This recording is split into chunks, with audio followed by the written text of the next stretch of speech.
magaling magpatawa yan. Magaling magpatawa yung dalawang yan.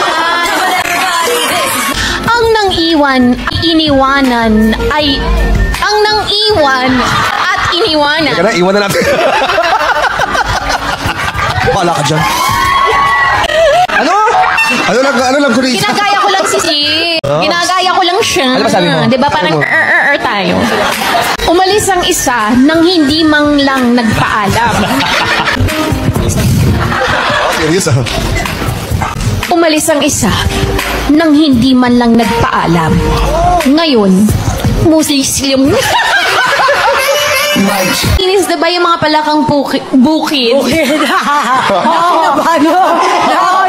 Yung palakang bukid. Tama. O, ano naman masasabi dyan ang ating mga kalahu? Ayan, mukhang hindi pa napapamingiti masyado ang ating mga naghahanap dito. Pero ano pa